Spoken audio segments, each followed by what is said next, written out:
عم الفرح فيه لف المولود واستبشرت فيه الأرواح، هديات الخالق المعبود واغلى العطايا والأرباح، من قبل يولد بالأفراح، من قبل يولد بالأفراح.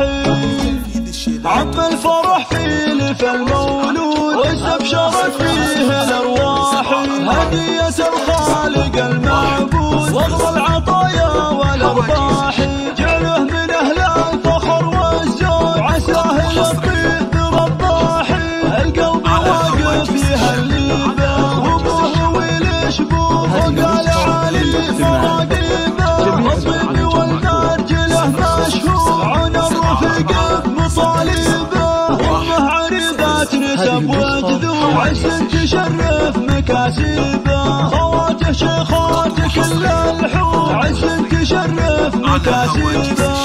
على هواجيس الشعر لتنفيذ الشيلات والزفات.